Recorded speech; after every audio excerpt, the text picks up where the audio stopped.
Prince of Persia मुख्तलिफ video games, movies और series का एक मशहूर किरदार है जिसे मुख्तलिफ तारीख़ी नावल और अफसानों में भी मरकज़ी किरदार बनाया जाता है। क्या ये तारीख़ी शख्सियत कोई हकीकी इंसान था या सिर्फ एक अफसाना?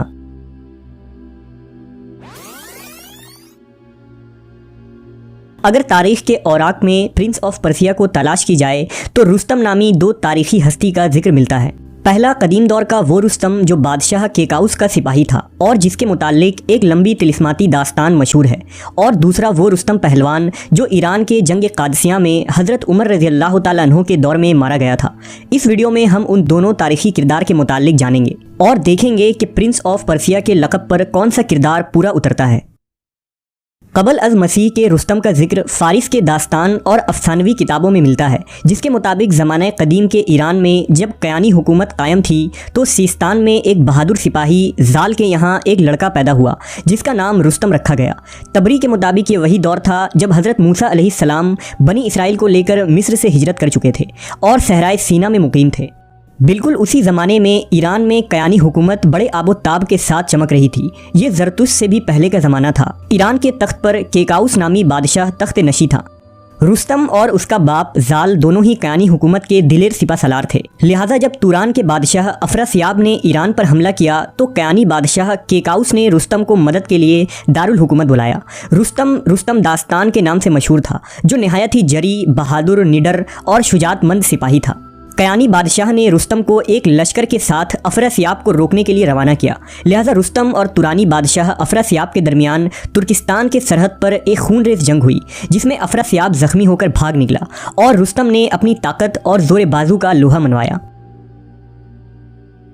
कहते हैं कि इसी जंग में अफरासियाब की तरफ से खुद रुस्तम का बेटा सोहराब मैदान जंग में मौजूद था, जबकि सोहराब की मां ने रुस्तम को ये ना बताया था कि वो उसका ही बेटा है। दोनों ही जंगजू पहलवान थे। मैदान जंग में जब दोनों आमने सामने आए और दोनों का टकराव हुआ तब रुस्तम सोहराब के सीने में तलवार घोंपता है और उसके बाद उसे पता चलता है कि सोहराब उसका ही बेटा है। ये दर्दनाक रज़मिया दास्तान रुस्तम और सोहराब के नाम से बर्रे सगीर और एशिया में खूब मशहूर हुई। बहरहाल फतह के बाद रुस्तम दास्तान पूरे ईरान और तुरान में मशहूर हो गया। केकाउस ने रुस्तम की बहादुरी से खुश होकर उसे सिस्तान के साथ ज़ेलिस्तान की हुकूमत दे दी और उसे चांदी का ताज अता किया, जिसे पहनने की उसे इजाज़त भी मिल गई। रुस्तम की दास्तान में दिलचस्प मोड़ तब आया जब केकाउस एक तवील सफ़र पर निकला। दरअसल वाक़या कुछ यूँ था कि केकाउस ने ईरान की एक कदीम देवमालाई कहानी सुनी थी। कहानी ये थी कि माजना दरान देव और परियों का एक शहर था। ये अलबर्स पहाड़ियों के वादियों में कहीं मौजूद एक तिलिस्माती शहर था। इसी अलबर्स पहाड़ को कोहे काफ के नाम से भी जाना जाता था। लिहाजा केकाउस उस तिलिस्माती शहर की तलाश में निकल पड़ा और महीनों तक सफ़र करता रहा। उस सफ़र में वो ऐसा गुम हुआ कि कई सालों तक वापस ना आया। लिहाजा रुस्तम बादशाह केकाउस की तलाश में निकल पड़ा और वो भी माजना दरान की तलाश करने लगा। लोगों ने उसे बताया कि बादशाह केकाउस को देव सफ़ेद ने कैद किया है और उस देव सफ़ेद तक पहुंचने में 7 मंजिल तय करनी पड़ेगी। रुस्तम इस खतरनाक सफ़र पर निकल पड़ा। हर मंजिल पर रुस्तम को तरह तरह के ख़तरों और अजीबो गरीब मखलूक़ात का सामना करना पड़ा। इन तमाम मंजिलों को पार करते हुए आखिरकार रुस्तम 7वीं मंजिल तक जा पहुँचा। रुस्तम के इस देवमालाई सफ़र को हफ्त ख़वान रुस्तम कहते हैं। इनमें से हर मंजिल की तफसील ईरानी अदब के दास्तानों और अफसानों में मौजूद है, जिसे फिरदौसी ने शाहनामा में भी दर्ज किया है। बहरहाल 7वीं मंजिल में पहुंचकर रुस्तम का सामना देव सफ़ेद से हुआ। रुस्तम बड़ी बहादुरी से उस देव से लड़ता रहा और उसे हलाक कर दिया। फिर केकाउस को रिहा करवाकर उसे ईरान वापस ले आया। कहते हैं कि रुस्तम ने 600 साल की तवील उम्र पाई थी। उसी ज़माने में ज़रतुश्त का ज़हूर हुआ और ईरानी हुकूमत ने ज़रतुश्ती दीन कबूल कर लिया। बादशाह गुश्तासिब के ज़माने में जब रुस्तम की उम्र 610 साल थी तो इस उम्र में भी वो एक कवी और बहादुर सिपा सलार था, लेकिन रुस्तम के भाई सगार ने उसे धोखे से एक कुएं में गिरा दिया जिसमें सीधी गाड़ी गई तलवारें बिछी थीं। उनके ज़ख्मों से रुस्तम बच न सका और ईरान की तारीख का ये अजीम सिपा सलार सफ़े हस्ती से मिट गया और इस तरह कदीम ईरान के देवमालाई दौर का खात्मा होता है। इस दौर की तारीख में अगरचा अफसाने और तिलिस्माती कहानियां भरी पड़ी हैं, लेकिन अहले ईरान के नज़दीक उनके लिए ये दौर कभी फ़ख्र का बास था। कबल अज़ मसीह के इस रुस्तम दास्तान को ईरानी अफसानों में एक मावराई ताकतों का मालिक और बहैसियत सुपर हीरो पेश किया जाता है। अगर हज़रत उमर के दौर वाले रुस्तम नामी शख्स का जिक्र करें तो तारीख ये बताती है कि उस दौर के एक शख्स का नाम रुस्तम फर्रुखजाद था, जिसकी पैदाइश सासानी दौर में ईरान के बल्ख में हुई थी। रुस्तम फर्रुखजाद का शुमार उस दौर के अजीम पहलवानों और बहादुरों में हुआ करता था। ताकत व कुव्वत में पूरे फारिस में उसका कोई सानी न था। सासानी बादशाह खुसरो परवेज़ के दौर में खुरासान के इलाके पर रुस्तम की हुकूमत थी।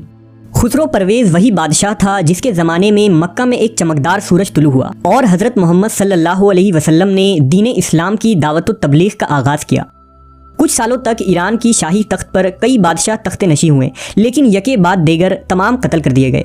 आखिरकार 632 ईस्वी में रुस्तम ने फारिस के तमाम बादशाहों को यकजा करके फिर से ईरान को एक परचम तले जमा किया और खुसरो परवेज़ के पोते यज़दगर्द को ईरान के तख्त पर बिठाया। ये वो दौर था जब इस्लामी रियासत के खलीफा हज़रत उमर इब्न ख़त्ताब रज़ी अल्लाह ताला अन्हु थे। रुस्तम जानता था कि अगर मुसलमानों को न रोका गया तो फारिस की 1000 साला सल्तनत का जड़ से खात्मा हो जाएगा। लिहाजा उसने इस्लामी इलाकों पर हमला करना शुरू कर दिया।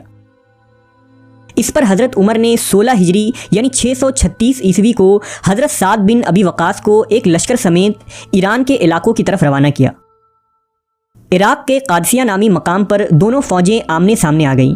एक तरफ इस्लामी लश्कर और दूसरी तरफ सासानी फौज थी, जिसका सिपा सालार रुस्तम फर्रुखजाद था। उस जंग में रुस्तम 60,000 सिपाहियों को लेकर आया था, जबकि इस्लामी लश्कर तादाद में आधे थे। इसके बावजूद हर मैदान का फातह रुस्तम पहलवान पर खौफ तारी था और वो जंग करने से कतरा रहा था। जल्द ही जंग का आगाज़ हुआ और 3 दिन मुसलसल खून रेज जंग हुई, जिसमें मुसलमान मुजाहिदीन ईरानियों के सफ़े उलटते चले गए। ईरानी फ़ौज पीछे हटने लगी तो अचानक रुस्तम ने एक लश्कर समेत आखिरी वार किया, लेकिन जुनूब से मुस्लिम मुजाहिदों ने ऐसा हमला किया कि ईरानी सिपाही भाग खड़े हुए और रुस्तम एक गधे के नीचे छुप गया। उस वक्त एक मुजाहिद हज़रत अलकमा ने उसे देख लिया और उसे कत्ल कर डाला। रुस्तम के कत्ल होते ही ईरानी लश्कर बिखर गई और इस्लामी फ़ौज में तकबीर की आवाज़ें बुलंद होने लगी।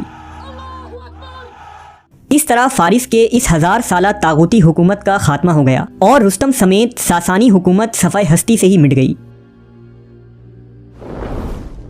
अगर इन दोनों शख्सियत के किरदार का मुआयना किया जाए तो कबल अज़ मसीह का रुस्तम दास्तान एक हीरो की तरह दिखाई देता है, जबकि जंग कादसिया का रुस्तम पहलवान जंग से पीठ फेर कर भागने वाला एक बुज़दिल शख्स के तौर पर नजर आता है। लिहाजा कबल अज़ मसीह वाले रुस्तम की जुर्रत और बहादुरी उसे प्रिंस ऑफ पर्सिया के लक़ब के काबिल बनाती है। अलबत्ता बाद में सिकंदर आज़म के हमलों की वजह से रुस्तम के मुताल्लिक तमाम दस्तावेज़ और किताबें तबाह व बर्बाद हो गईं, लेकिन हर दौर में शायरों, मुसन्निफ़ों और फ़नकारों ने रुस्तम के इस किरदार को तारीख़ में ज़िंदा रखा। इसी प्रिंस ऑफ पर्सिया के नाम से कई वेस्टर्न नावल लिखे गए, कई अफसाने और दास्तान तहरीर की गई। प्रिंस ऑफ पर्सिया के नाम से 2010 में हॉलीवुड ने एक मूवी भी बनाई, जिसमें एक फ़ारसी शहज़ादा दास्तान को मुख्तलिफ़ कारनामे करते हुए दिखाया गया है। इसी तरह माइथोलॉजी को जदीद टेक्नोलॉजी के जरिए नए अंदाज में पेश किया गया और Prince of Persia shadow and flame, Prince of Persia classic और प्रिंस ऑफ पर्सिया 3D के नाम से मुख्तलिफ वीडियो गेम्स भी बनाए गए।